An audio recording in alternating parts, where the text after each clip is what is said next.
इस बार का हमारा सफ़र आज़ाद कश्मीर के कुछ पोशीदा इलाकों की तरफ है। सड़क न होने की वजह से बहुत कम लोग इन इलाकों का रुख करते हैं। कश्मीर की असल खूबसूरती सड़क से दूर इन इलाकों में है। सड़क न होने की वजह से इन इलाकों में जंगल भी महफूज हैं और माहौलियाती आलूदगी भी बहुत कम है।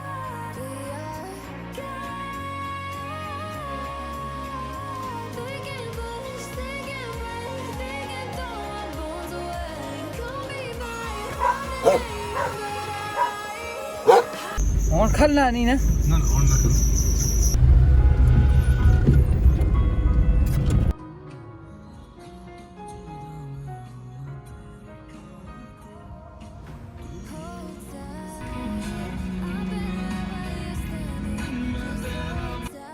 इस बार मेरे साथ रफ़ीक़े सफ़र थे काशी पीर और हसरत पीर।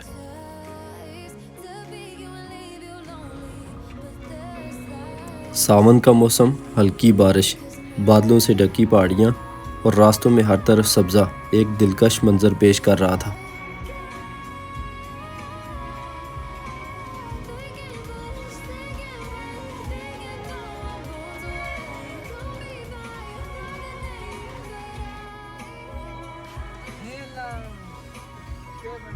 हमने गाड़ी को प्रोफेसर अल्ताफ़ साहब के घर के सामने पार्क करने के बाद पैदल सफ़र शुरू किया।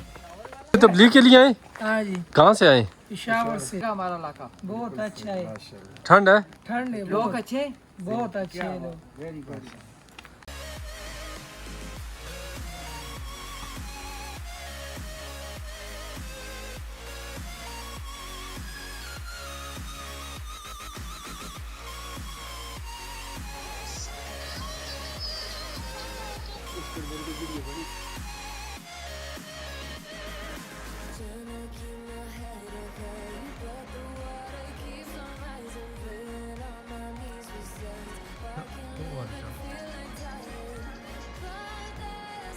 हल्की बारिश, हवा में नमी, धुंध से गिरे हुए पहाड़, खतरनाक रास्ता, दाएं तरफ गहरी खाई, रास्ता कहीं सीधा और कहीं पथरीला, मगर हम मंजिल की जस्तजू में चले जा रहे थे।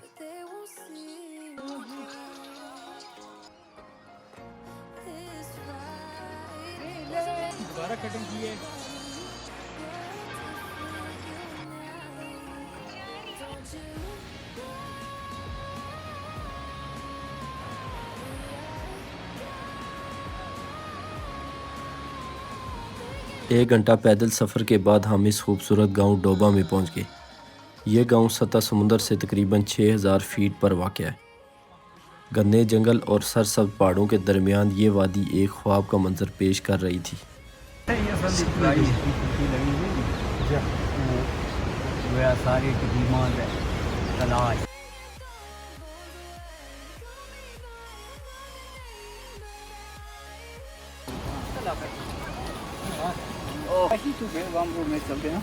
थोड़ा निकल आओ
रात को हम इस गांव में रुके और दूसरे दिन एक खूबसूरत आबशार और कुछ दूसरे छुपे हुए इलाकों का सफ़र शुरू किया। इस गांव से आगे के सफ़र पर हमारा साथ दिया मारूफ मामू और नजीब भाई ने। ये रास्ता घने जंगल के बीचों बीच में था।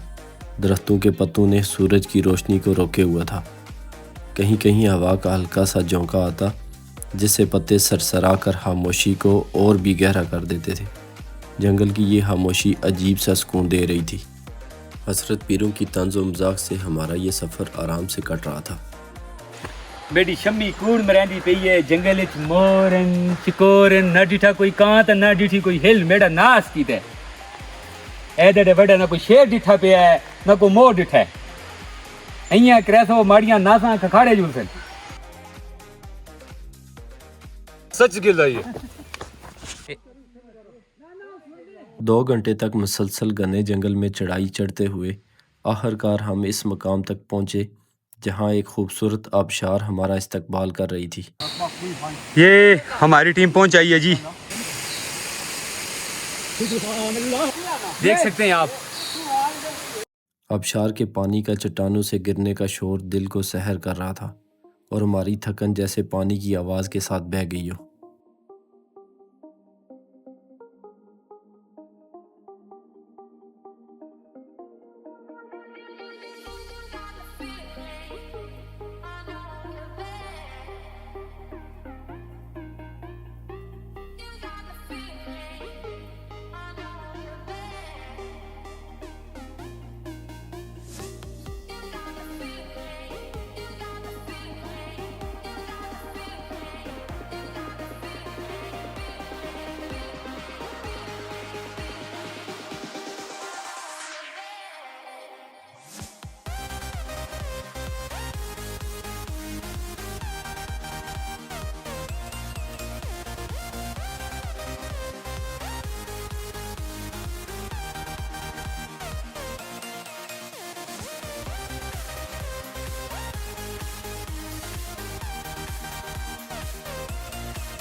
कुछ देर आबशार पर रुकने के बाद हम अपनी अगली मंजिल की तरफ चल दिए। हमारा ये सफ़र एक और खूबसूरत गांव की तरफ था, जहां चारों तरफ घना जंगल था। सफर आगे जारी हो गया है। हम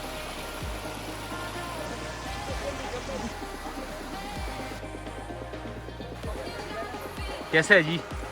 ठंड है। दरख्त देख सकते हैं आप पड़े हुए, ये बैठ गए हम। देख सकते हैं आप कितना प्यारा है।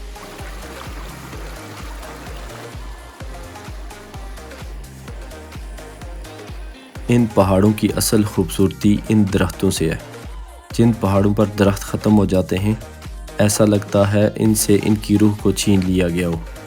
जहाँ पर सड़कें इन इलाकों में बसने वाले लोगों के लिए बुनियादी ज़रूरियात हैं, मगर दूसरी तरफ इन जंगलात के लिए इंतहाई ख़तरनाक भी।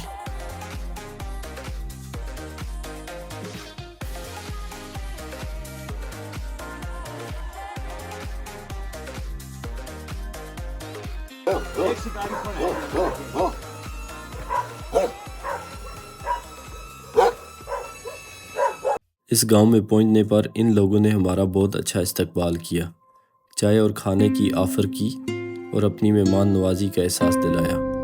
इनकी सादा और मुखलस मोहब्बत ने सफ़र की थकन को मिटा दिया। घने जंगल के दरमियान में यह छोटा सा गांव कुदरत के हुस्न को दिल में उतार रहा था। सादा मगर दिल फरेब लकड़ियों के घर, सरसब्ज खेत और दूर तक फैले पहाड़ इस गांव का हुस्न बयान कर रहे थे। हर तरफ सुकून, ठंडी हवा की सरगोशियाँ, घने जंगलात दिल को मचलने पर मजबूर कर रहे थे।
इस गांव में हम अपनी थकन उतारने के बाद अगली मंजिल की तरफ चल दिए। ये हमारे आज के सफ़र की आखिरी मंजिल थी। इस गांव में एक कब्रिस्तान था। हमने यहाँ सुकून से फातिहा पढ़ी। अल्लाह पाक से इन मुर्दों के लिए दुआए मग़फ़िरत और अपने लिए हिदायत और रहमत मांगी। बाकी दोस्त शिकार की तलाश में जंगल की तरफ निकल गए। मैं और मामू जान ने इस पुरफ़िज़ा माहौल में बैठकर दुनिया और आखिरत के सभी मौज़ू पर गुफ्तगू की।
काशबीरों ने इस आखिरी गांव की खूब सैर करवाई। दिल फरेब मंजर, पहाड़ों की चोटियां, हरे खेत, ठंडी हवा और हर तरफ खामोशी और सुकून था।